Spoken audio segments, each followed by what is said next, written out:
got to be honest, guys. We're not killing this this intro here. You want to go ahead and restart? Yeah, I do. Okay. Don't call me Mama Moeller. Kind of. Meemaw Moeller? I didn't know what to say. I didn't want to keep saying that's not my name because then I sound like Ting or something. It is you your know? name. That's not my name. That's not my name. All right. Start over. 5, 4, 3, 2, 1.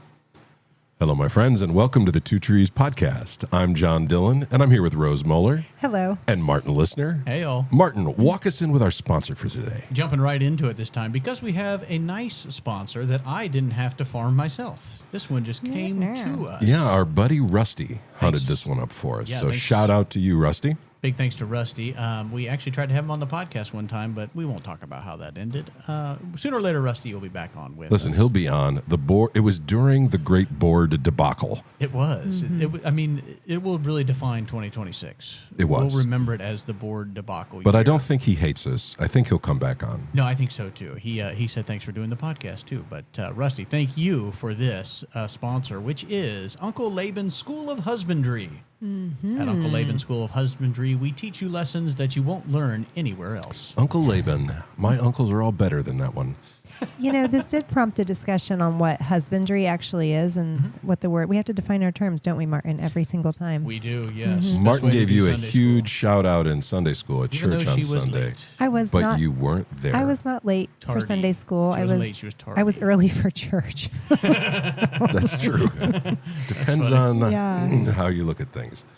No, but you guys have been super busy. Lots going on. Martin, you were out in Colorado. You approve of the mountains. They are very nice. Yeah, the Rocky Mountains were awesome. Kristen and I went out for our 10-year wedding anniversary, which is hard to do when we're only 18 years old, but we do have our 10-year wedding anniversary behind us now.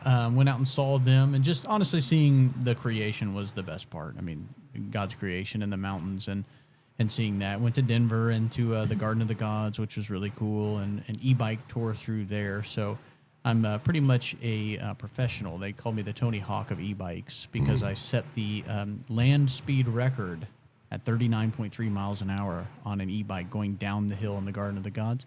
Yeah, few people can do it faster than that. In fact, no one has yet. So if you're ever in that part of Colorado and you want to set a record, 39.3 is what Do you suppose the rental company is just now finding out about how fast you were going on one of their bikes? No, the guy was leading us through. Oh, And wow. I said, I'm going as fast as I can down this hill. And he said, sure. And he told me what the number for the record was, and it was lower than the one I just gave you. So Oh, excellent. I have set the new record. You think he just tells that to everybody? No one's ever done it as fast as you have. Give me a tip. No, because he said, I knew I shouldn't have said the word record around you because you were going to go for it. Nice. And he knew me for about 2 minutes, and he said that I was going to do that. So, Competition just streams off of you, Martian. oh, yes. It's Martian. true. Marsha. Marsha. Thank you, Rose. Rose has been super busy too. She's actually got a wedding she's involved in coming up, so lots of things going on. But while you guys were gone, I carried on. So we did the Tower of Babel sequence. So if there are things that I mention, our listeners will know about it. But you obviously will have no idea. Wait a minute. I actually rode an e-bike too. Hang on. I have an e-bike story. We'll just hang the Bible will. back up here You and will. get No. back to what's important. Well, the thing is I was busy because I was not in the Rockies. I was at Kelly's Island. And Jeremy and I bought e-bikes and took them up there. And I went a whopping about 19 miles an hour around the island. Whoa. So if you ever want to race, Martin, please come see me. Anytime, any place. All right. Well, my bike is not electric. I pedal it like the Flintstones. That's how I roll. But anyway, Back to Abraham. the Tower of Babel story is more than just where did all the languages come from. It's a story showing you that humanity, even on the other side of the flood, falls back into the same bad habits that they had before the flood, meaning that they are not loyal to the God that made them. They are not interested in imaging God. They would like gods that are more in keeping with what they want. And so they're trying to control the heavens to make the earth in their own image rather than serving the Lord. And we find in the very end of the Tower of Babel story this really great summary line. It's Genesis 11, verses 8 through 9. I am on this. I am so sorry. I don't have I Genesis. need some better So the Lord, there we go. So the Lord dispersed them from there over the face of all the earth, and they left off building the city. Therefore, its name was called Babel, because there the Lord confused the language of all the earth, and from there the Lord dispersed them over the face of the earth. So this is exciting to me because this brings me out of the world of prehistory and drops me right on the very edge of what we call recorded history. We are digging up tablets that talk about names that sound like these people, the civilization that is going to come after the Tower of Babel, which for me as a Bible dork makes me super excited and makes Martin's eyes glaze over. But he is very long-suffering and we are still friends. But what we're looking at here is God tells Noah's children, disperse, cover the whole earth. And the children of Noah kind of move a little bit, like they start up in the north and in the west, and they're coming down into the plains of Mesopotamia. Now, Mesopotamia is actually not a great place to start a civilization. There is a big river there, but the ground is really marshy along most of it, especially the southern part in Sumer. It's not a great place. You have to do a lot of work to the ground to make it farmable. So why was it the cradle of civilization if it's Well, not that's one a of the great mysteries place? of the ancient world. They seem to have known that they could make it something. And so they began to irrigate the soil. And once you irrigate the soil, then it booms. Then you can really use this space like almost nowhere else in the world. But this is another example of humanity, not just living in saying, what's the easiest path forward? But this is a pretty ginormous step forward. This is husbandry in the sense of farming. They're figuring out how to make the soil fertile. And that's what the civilizations around Babel are all about. But the Bible doesn't lift up Babel as like the original great city. It leaves it incomplete and kind of abandoned at the end of the story. And so God divides everybody up. Chapter 10 gives you this great table of nations, a picture of all the peoples of the world. And we talked about how the theological implications of that are there to show you that there isn't a people on the planet who isn't responsible to God, that all of us are made in the image of God. Now, they only list the peoples that they knew about, but that isn't to say that that if they knew about other ones, they wouldn't have put them in there. It is an attempt to put the whole world into one story. There's nothing else like that in all of the ancient world. The Sumerians didn't do this. The Akkadians didn't do this. The Egyptians didn't do this. The Hittites didn't do this. All the other ites, nobody else was doing this. But the Bible has a theological point. Everything, all the peoples, all of the nations are made from Noah and his family. We are all, this is our story. And so at the very end of the Tower of Babel, you would expect, if this was an American book or a Western book, it would then jump into like some juicy stories, like tell me about what did Nimrod do, or maybe a battle sequence. That would be cool. Instead, the Bible gives you another genealogy. Hooray, Toledot. And this is why most Americans, they read this, they're like, no, not another one. Because this is an example of how the ancient world thought differently than we do today. And I the have something reason, to add to that. Yeah, go ahead. Just saying that phrase right there where you said they think differently than we did today. When you read the Tower of Babel, when you heard it in Sunday school or anybody teaches it to you, I really sincerely doubt that you had the thought in mind of what you just mentioned a second ago, where no other civilization is saying that this is a family that came from a very small family, 8 guys or 8 people that were off of the boat. Right. And then that leads you into a whole different perspective. Just hearing those words and then reading the Tower of Babel story changes completely what you're reading about. Mm-hmm. And that's so interesting to me because so often we go into a story without the frame of mind of what the story is trying to tell us. And just having that understanding has really changed my perspective when reading and going through things of like, what exactly is the background? Not like the background information, like you have to be this, genius that studied the Bible for all your life. But just reading the Bible from left to right, you have this idea of like, okay, Noah and his family, and now everybody has to be in close proximity, and now this is happening. So use your logic to understand where the story is leading. That's an important word. I think that one of the best, this is going to be helpful for you in your reading, not just of the Bible, but of everything.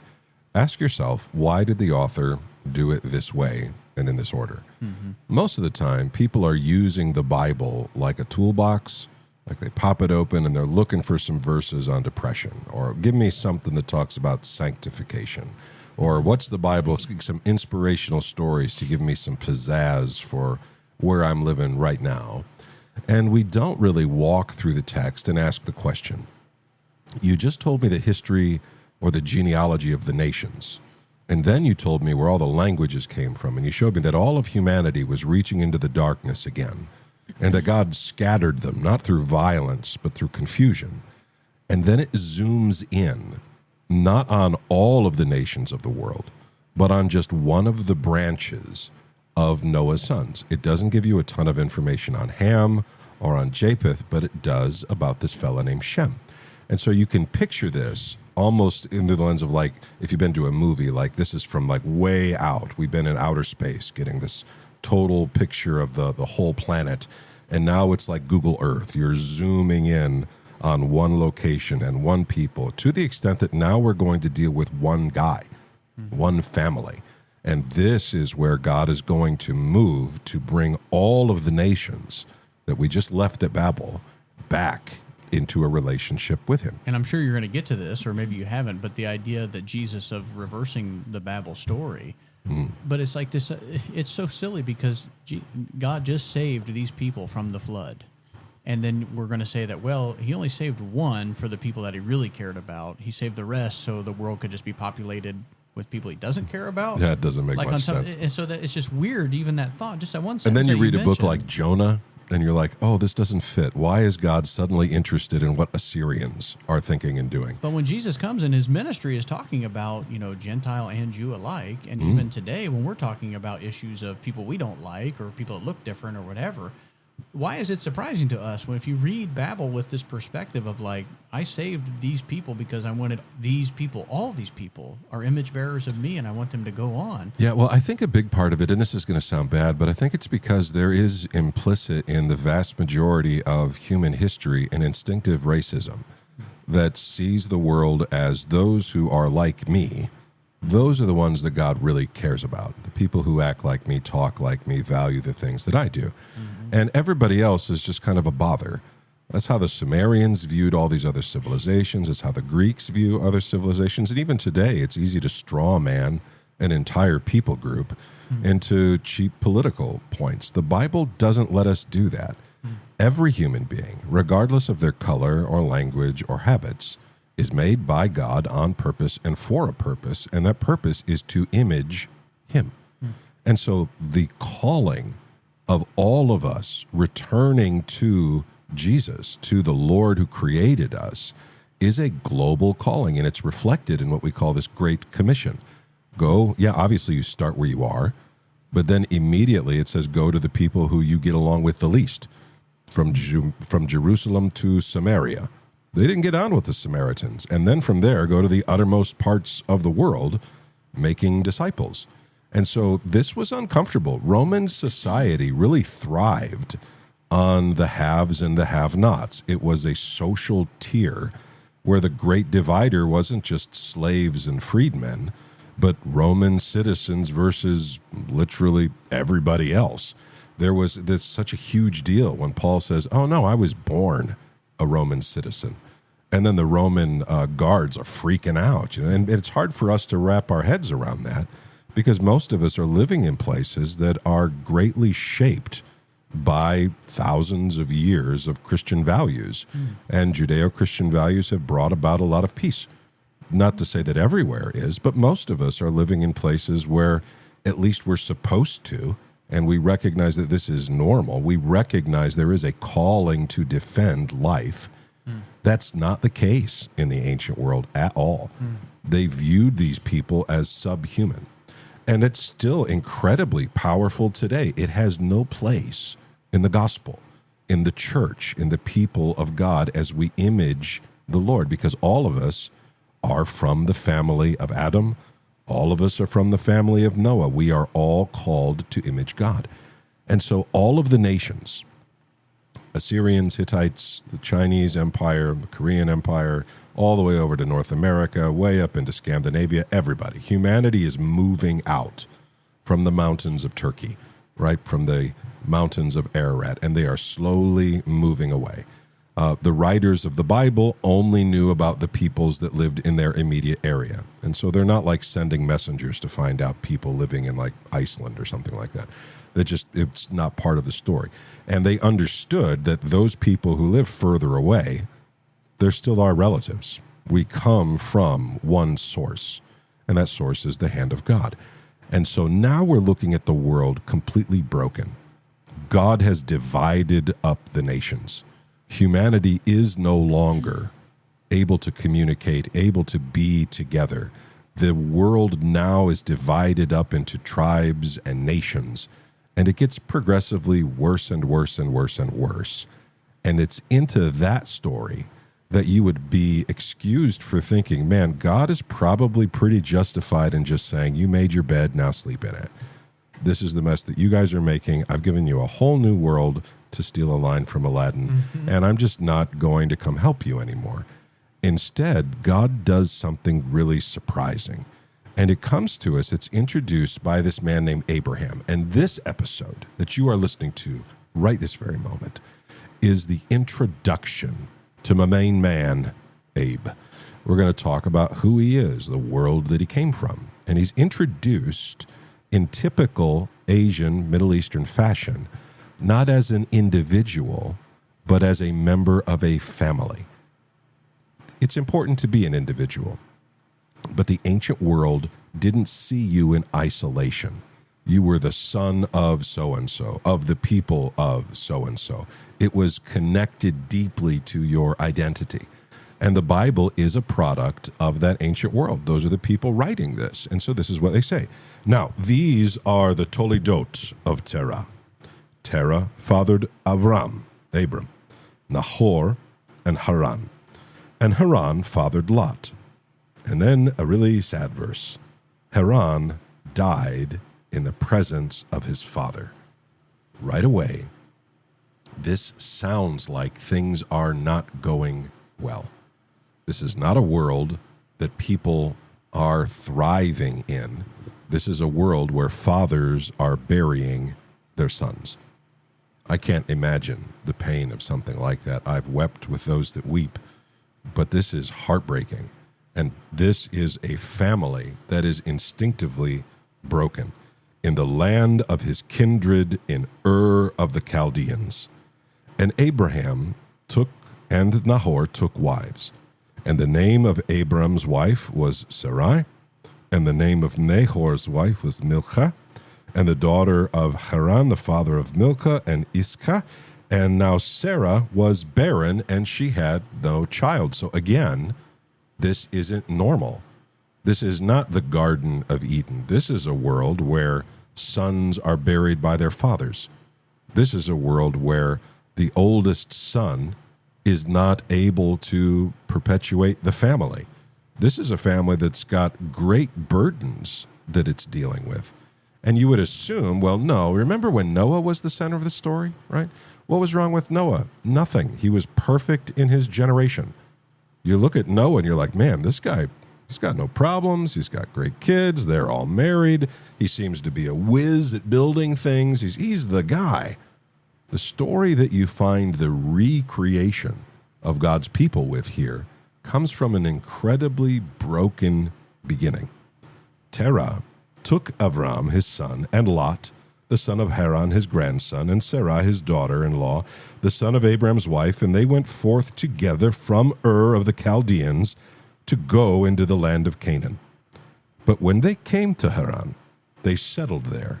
And the days of Terah were 205 years, and Terah died in Haran. Now, instinctively, you're thinking, man, that was riveting. I do love a story that I almost know what's going on. But you can draw some pretty big conclusions into Abraham's world just by the information that's given to you here.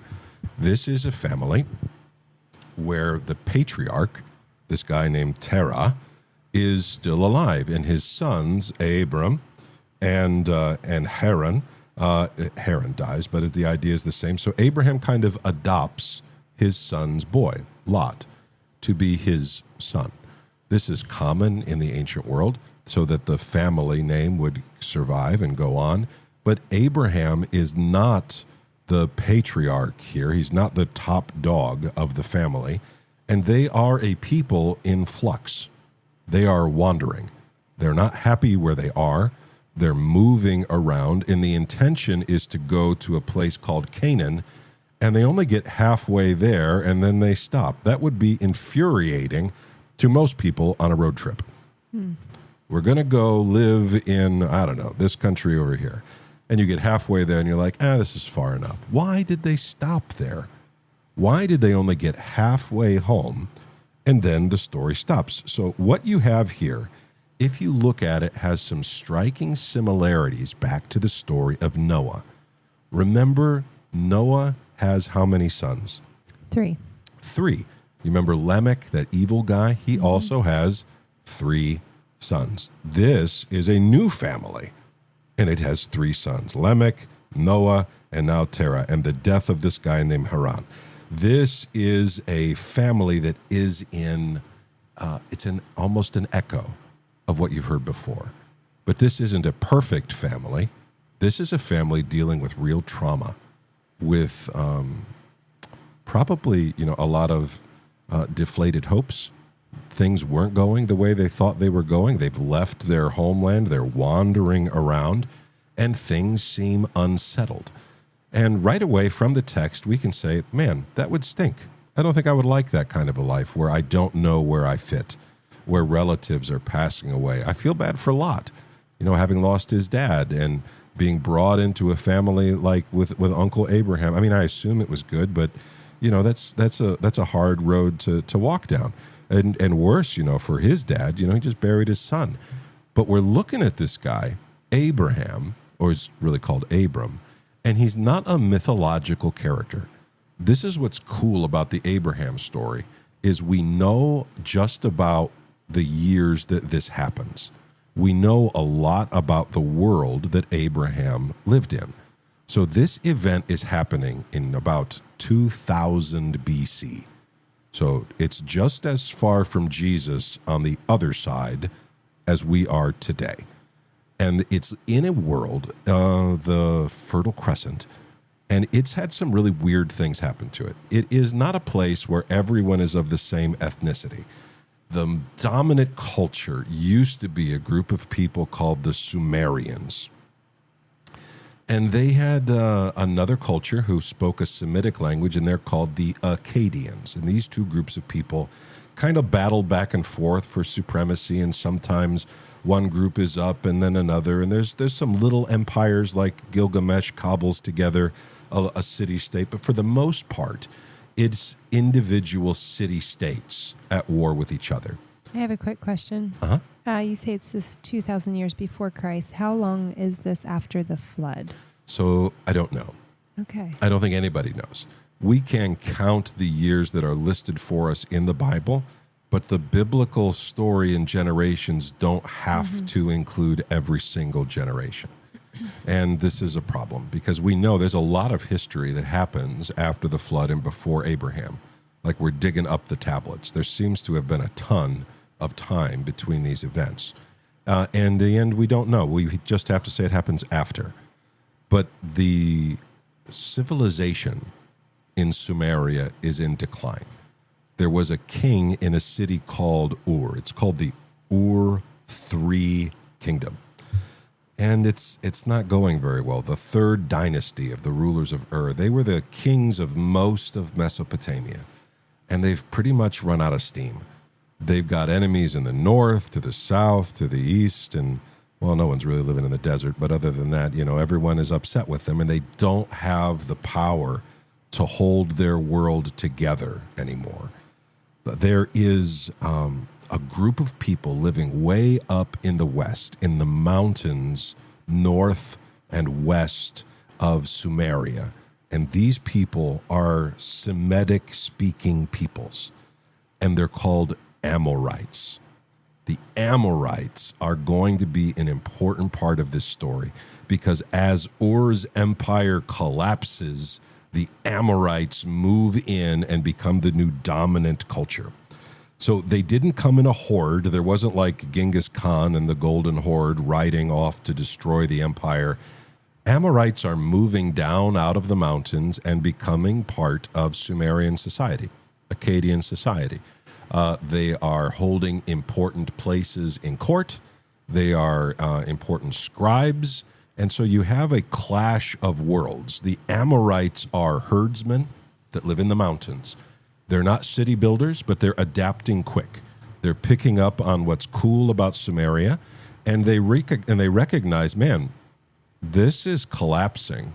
Wouldn't it be awesome if when it collapsed, we were the guys who have the power?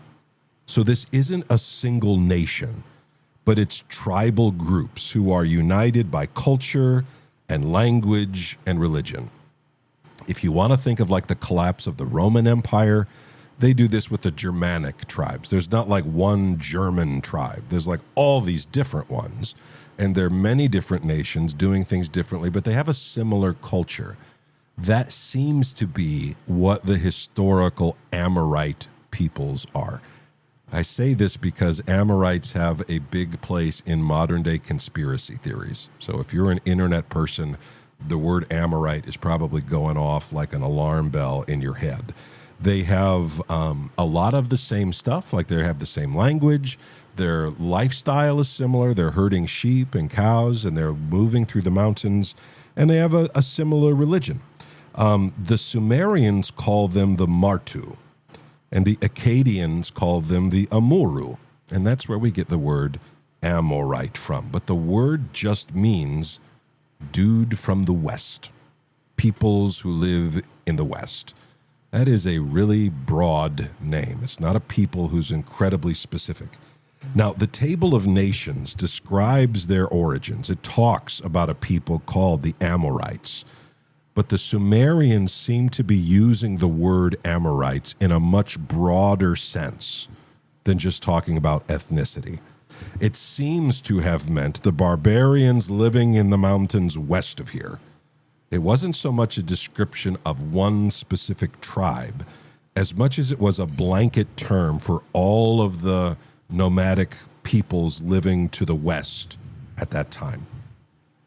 A people who didn't make their living from farms, but they made their living from herding animals, wandering around in tents, moving from pasture to pasture. Practicing husbandry.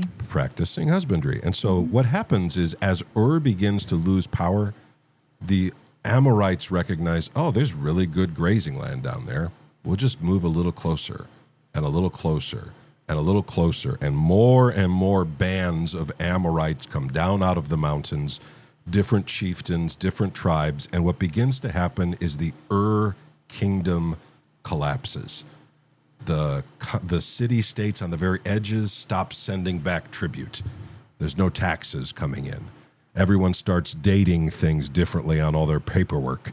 The cities are slowly drifting away. Even the generals that the Ur king sends out into the field kind of disappear and do their own thing. So if you're the king of Ur, you're getting really frustrated. Like, this is the end of your kingdom. How do you stop this? It's all collapsing. And eventually, a group of people from Iran called the Elamites, they break through the walls of Ur and they carry off the last king of the Ur Empire, a guy called Ibn Sin. And that name means called by the moon god, which is interesting because the opposite of him is Abraham, and he is called by the true God. And so you can kind of see what happens to the pagan guy who's putting his trust in the moon god. He ends up a slave somewhere in Iran, and no one ever hears from him again. So the kingdom of Ur is shattered into dozens and dozens of city-states And all of these things are now controlled by independent little chieftains, right? The tribes come in and they take power. I don't know if you're aware of this, but Abraham seems to be living a lifestyle very, very similar to these Amorite guys. And he's living in what city? He's in Ur. He's in the place that this is happening. This is a great time to be a guy like Abraham. The doors of power of the city of Ur are now flung open to people like you. It may have been a couple generations ago that he definitely couldn't have risen to great power. But now people who have this lifestyle and are accustomed to this kind of thing, they have a great ability to rise in power. And the Abraham story takes an unexpected turn. Wouldn't you say that Ur is kind of a microcosm of what just happened, like just before this? Yeah, it is. Right? Like there's this city, and then it's broken up and it's distributed amongst the tribes or amongst the nations. Be interesting to know how many they were. But it's just kind of a retelling of what just happened almost cosmically. Now is happening physically. Yeah, it's replaying in a much more zoomed. The world collapses. How do the nations get along? They don't. They eat one another. They destroy one another. What do the cities do? They devour. They use the countryside to prop up their own wants. And they just are eaters. They are taking and devouring and destroying until the next group of powerful chieftains roll in and repeat the whole problem. This system has happened before, it's happening now, and it's going to happen again. The interesting thing here to me is that we have a lot of archaeology that talks about these Amorite peoples that come out of Abraham's world. And so we actually have pictures of what people who were in Abraham's world look like. I would like to know, what kind of clothes did Noah wear? Like, what was going on in the pre-flood world? Abel, imagine Cain and Abel, and they're more or less inventing fashion for the first time. This is what's going on. We know what's going on in Abraham's world because we've dug it up. In the northern part of the Sumerian plain, up in the north, where Abraham's family goes back to, that's kind of the Amorite homeland. That's where they're the dominant culture. And there's a city up there called Mari, M-A-R-I. It's controlled by the Amorites, and they set up their own little city-state there. And there is a massive palace in the city of Mari. It covers over 6 acres. It's got over 300 rooms in it. I don't know how big your house is, but that's bigger than mine. That's a giant. And when the French excavated in the 1930s, they found thousands of tablets and statues. And one of the coolest things that they found was an 8-foot-tall mural of people from Abraham's world, both royal and common. We know their hairstyles. We know what their beards look like. We know what their clothing looked like. You can get a good idea of what they were up to. There are winged beasts like cherubs and seraphim. There are spirit guardians. There's this moment where the king is receiving kingship from the goddess Ishtar. All of this is an expression of the world of Abraham. And so when I'm looking at Abraham, I could think of him as just like this guy who comes out of a generic Middle Eastern culture. But he doesn't. He comes out of a world that is fallen apart and is coming back together.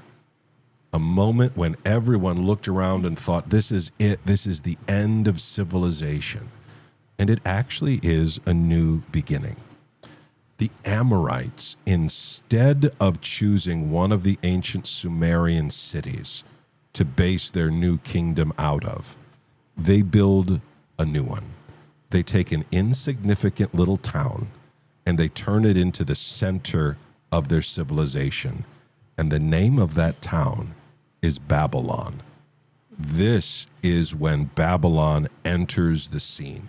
When you've got guys like Hammurabi, he is an Amorite king of Babylon. So before this, Babylon is kind of an incomplete little place. It's not powerful. It's not big. When Abraham's story kicks off, it just so happens to also be the time when the darkness is settling Babylon to take the global stage again. Are you guys following me so far? I believe that I am. I do wish that I had a map. That would be helping me quite a bit. The problem with podcasting is I can give you no maps, but I can send you a link if you want one. When you say they came out of the place that Abraham's family is now going back to, are you talking about Haran? Yep.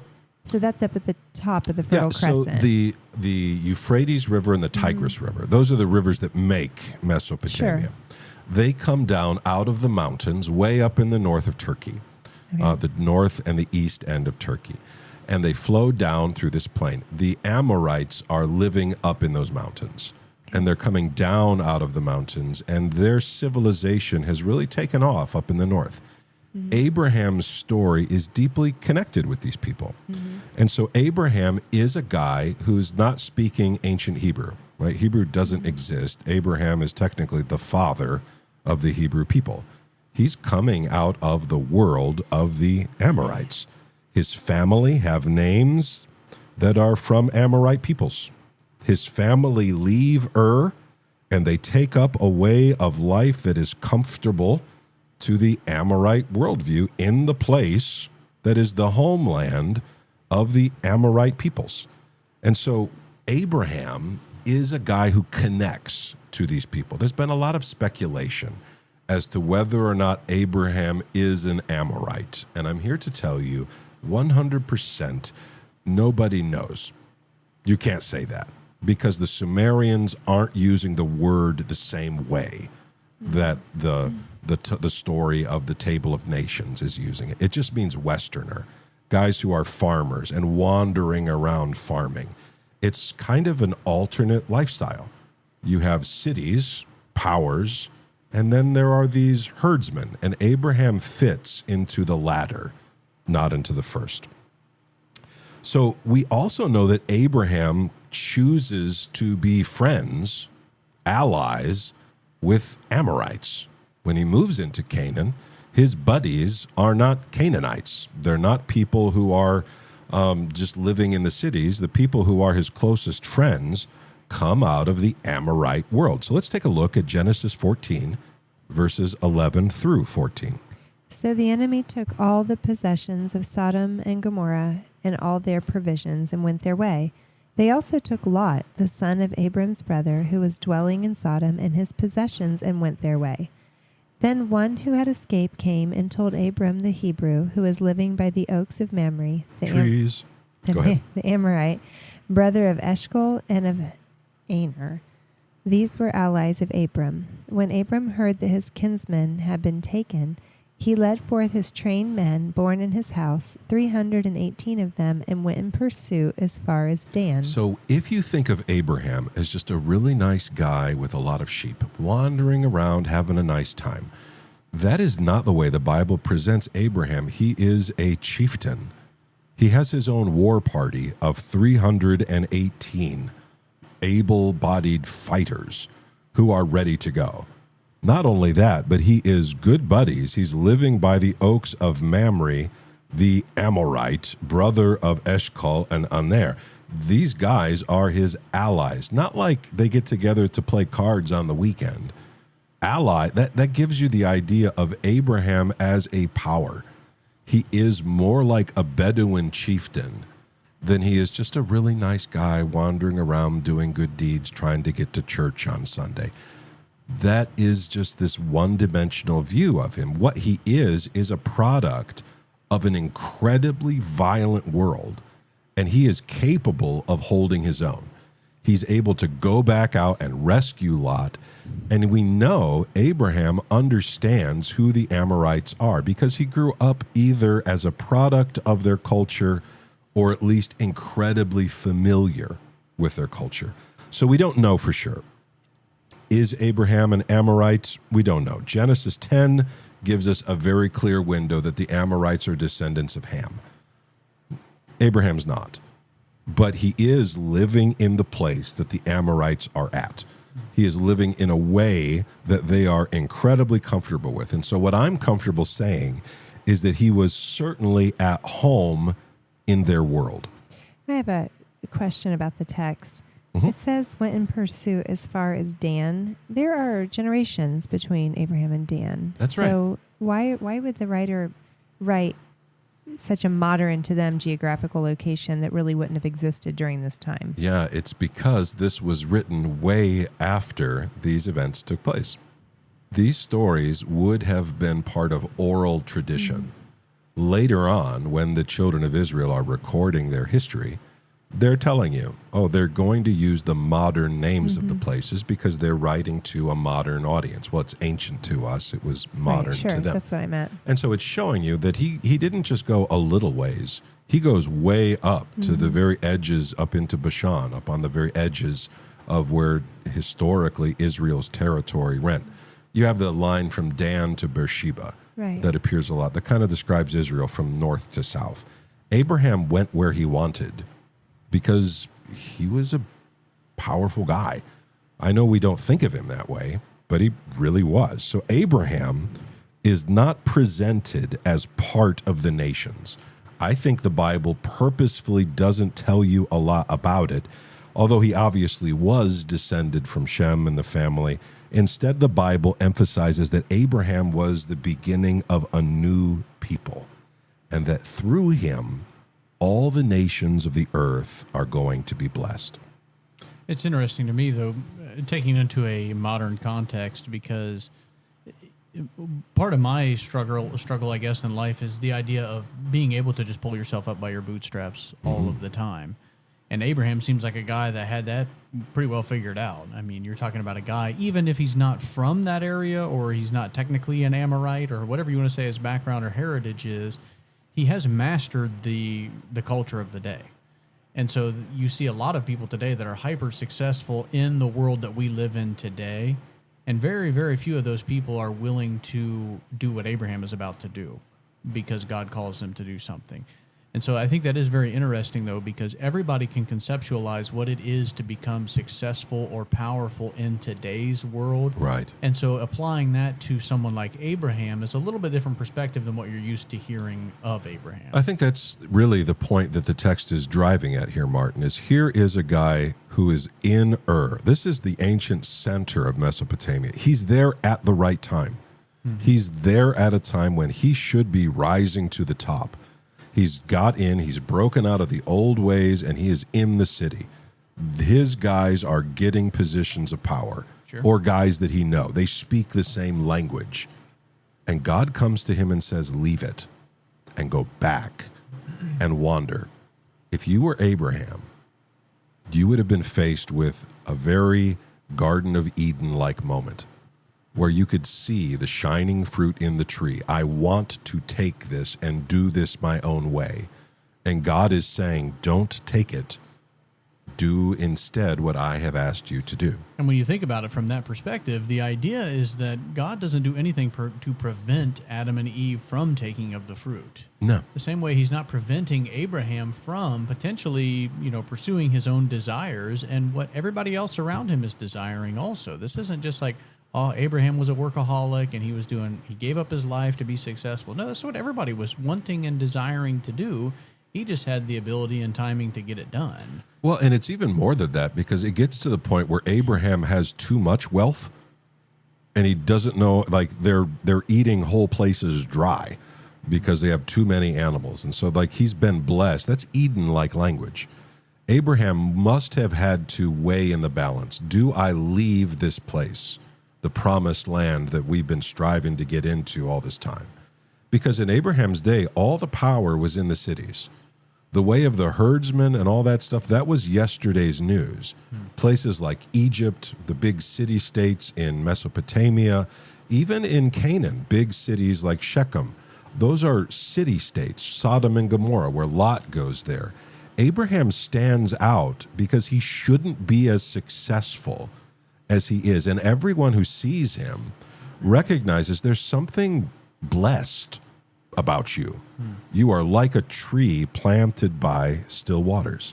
And so at a time when Semitic speakers are all rising to power across Sumer, God calls Abraham to lay aside the comfortable and obvious path to wealth and follow a strange one. The Amorite chiefs, they're ruling small city-states, but the center of their power is now Babylon. They've turned it from a half-baked something into the rest of the story. And an ancient audience, I think, would have connected this. When they hear Amorite, they think Babylon. It goes together. So just when the doors for someone like Abraham were all open, he should be getting wealth, there was a very clear path to success, right? Graduate high school, go to college, 4 years, meet your wife, start a job. I mean, even today we have this. This is the path to success. Not in my house. Well, not for most people. There are loads of people who have degrees and it didn't pan out into massive wealth. But there's a lot of pressure to do things exactly this way. But the situation that you are describing Abraham to be in is Genesis 3:6, when it says, so when the woman saw that the tree was good for food and that it was a delight to the eyes, she understands the situation. Like, this fruit was forbidden, so I thought it was nasty. But, looking at it, it's not bad. Abraham's the same way. Like, hey, God is asking me to leave this wealth and whatever, but looking at it, it's a pretty shiny object in front of me. I kind of want to keep it and play with it a little bit here.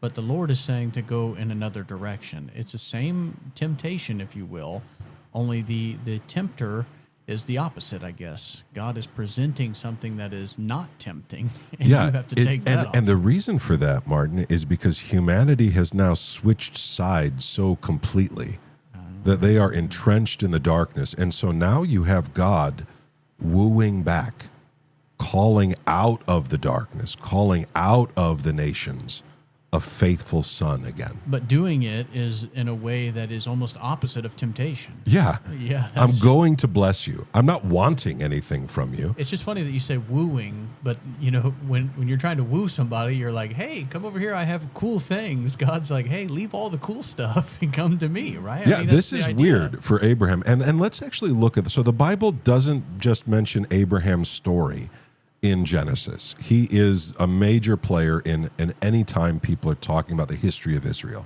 And I want to look at a couple of these passages, and you're like, finally, some Bible verses, John, that aren't a genealogy. Yes, hooray, this is happening. We're going to go to the book of Hebrews, into chapter 11. Sometimes this is called the Hall of Faith. But listen to how it describes Abraham in verses 8 through 10. By faith, Abraham obeyed when he was called to go out to a place that he was to receive as an inheritance. And he went out not knowing where he was going. By faith, he went to live in the land of promise as in a foreign land, living in tents with Isaac and Jacob, heirs with him of the same promise. For he was looking forward to the city that has foundations, whose designer and builder is God. So the way it describes it is that Abraham leaves the cities of men that he may find the city of God. And if you go back and you read the Genesis story, you're going to look a long time for the part where Abraham says, maybe it's over here, maybe it's over there. He doesn't seem to be doing that. He's wandering, especially he moves between these trees that are discussed, and we'll get into that later. Or you can go back to some of our earlier episodes where we talk about the trees of Abraham. But something strange is going on here. Abraham is called to abandon the ways of this world and to pursue instead the kingdom of God. And so when the author of Hebrews, who may or may not have been Paul, were describing him, this is what it says. He knew there would be an inheritance and had no idea where it was. And so he rests in the presence of God. He goes out, not knowing where he is going. And by faith, he lives in tents and is looking forward to the city that has foundations that are of God. This is kind of the rejection of everything that is the Sumerian city-state. Not the god of Ur. It couldn't even protect the king. The Ur civilization, the Sumerian civilization, even though it has this renaissance in the third dynasty, it collapses into nothingness. How many empires have risen and fallen? Gobs of them. A long time ago, a couple years ago, I guess a long time ago, about 20 years ago, I was in Rome, and I was in the Colosseum, and they took us to the spot where the emperors would have sat as they were watching Christians be attacked in the Colosseum. And really, like, this was a place that, like, the most powerful people in the world would have been in this box. And today, it's hard to imagine it because it is so busted up. It is garbage. It's broken rocks, and you can kind of visualize what it looked like. The skeleton of it is there, but standing on the spot where the seats of the emperor would have been is a 20-foot cross. In my mind, that is a beautiful picture of this, that worldly power the darkness offers is not eternal. And something as innocent and as powerless as being murdered for the sins of all sinners, that lasted.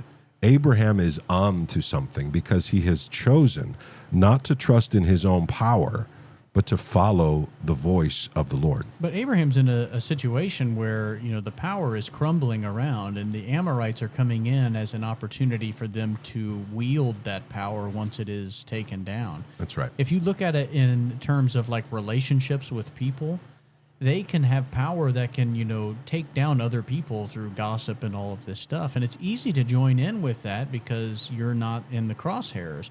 But then as soon as that power is wielded amongst yourself, you realize how feeble that is in a relationship that you've built. And so this idea that Abraham is really seeing is kind of a foresight that nobody else had at the time, that the power is crumbling. That's not an opportunity for me to take over as the power. It's an idea that power didn't have any power in the first place. That's right. And so you don't resist the darkness with more darkness. You be light. You don't resist pride with more pride. You do it with humility. You don't resist anger with anger. You do it with forgiveness. The fruit of the Spirit is war against the spiritual powers of this world. It is how we show the kingdom of God has arrived. Even here, we are behind enemy lines, as C.S. Lewis talks about this. A really great place that describes exactly what you're talking about, Martin, is in the book of Joshua. Well, what's interesting is, though, you mentioned that Abraham was blessed beyond what he should have been for the situation that he found himself in. He's a wanderer. He's not in the city. I mean, there are a lot of other wanderers. But he is blessed. He is like he's way beyond what anybody should be acquiring. So he must be attributing the blessing that he has received in his current situation to something bigger than himself? Well, you would assume so. He is a very flawed character. And he has some really disgusting moments. I'm just putting it together, putting myself in the shoes of Abraham at the time frame, because we keep saying very easily that like, oh, here's the power of the world today, and it seems like a shiny, cool thing that he wants, and we're making generalizations that God say, no, don't take the really cool, fun, exciting, awesome lifestyle. Do this weird one where you just walk around in the desert, and I'll be the supplier of all your goodness. And like that's a hard decision as Abraham. Like that's tough. Why would you have to look into the tree and see that the fruit is desirable. Correct. And then decide that God is more. But God has already been blessing him. So it's not that like he's saying, hey, just come be dull and then I'll make your life cool. Abraham's life is super exciting. And honestly, he becomes like no one remembers the Amorite kings of Ur. Like even now, like when I say these guys' names, Martin kind of gets like, oh, it like hurts him physically, because like who cares? These guys been dead and dust for eons. Like we're debating as to whether or not like this was even their city, because everything's decomposed to that extent. But there are still people named Abraham. Like this guy's name is just as much, if not more, well known now than it ever has been before.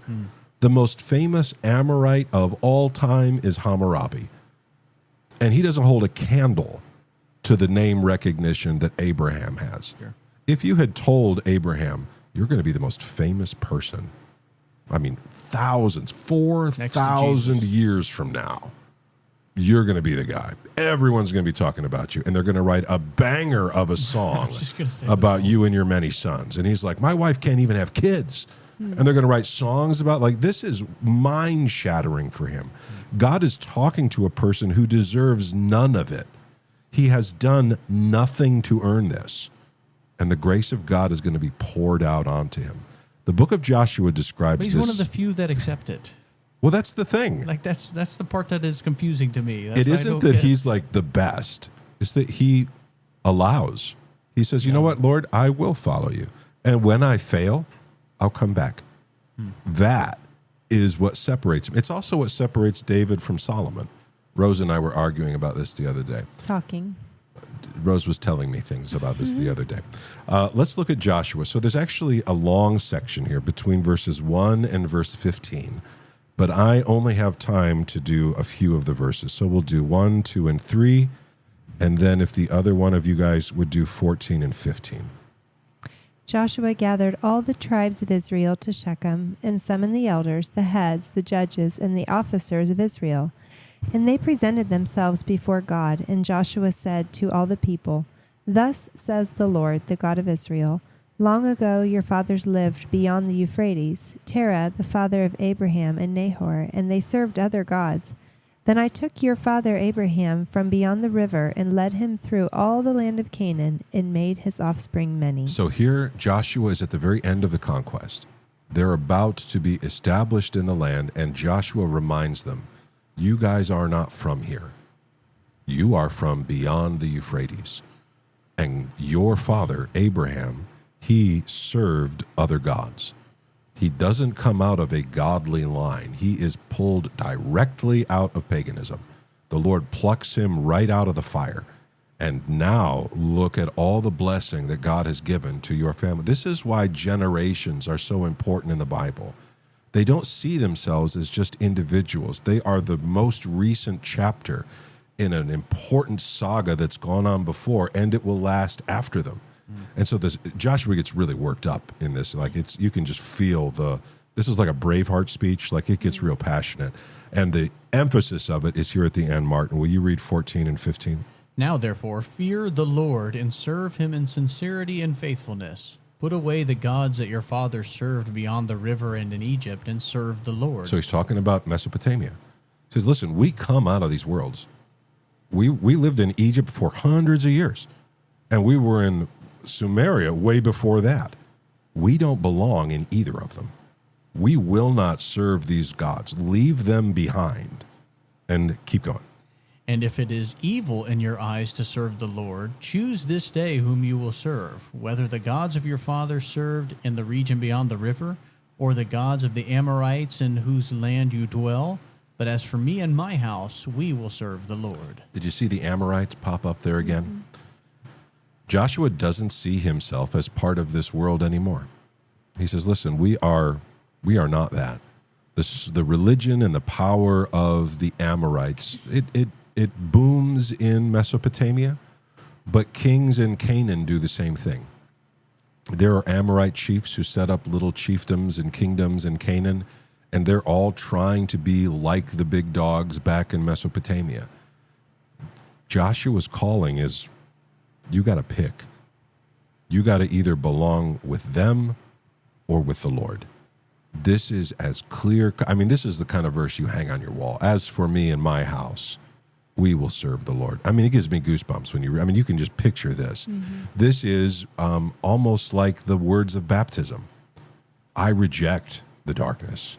I renounce Satan and the powers of darkness, and I choose to walk with Jesus all the days of my life. This is a war cry. And the way he sees the present struggle is through what his ancestors had done. He sees this not in isolation. And you would assume he would be like, you remember Moses? And he gets to that, but he sees it through the Abraham story. The author of Hebrews is going to give us the place where we're going to land. In the very last chapter of Hebrews, there's this great spot that talks about the city of God, and it becomes a really powerful symbol in the book of Hebrews about this city that God has made. And in particular, it's going to be even more so in the book of Revelation, where the walls are still there, even though those are symbols of power and death, but now they've been transformed into acts of beauty. This thing that Abraham is pursuing finds its fulfillment in Jesus. Take a look at Hebrews 13, 12 through 14.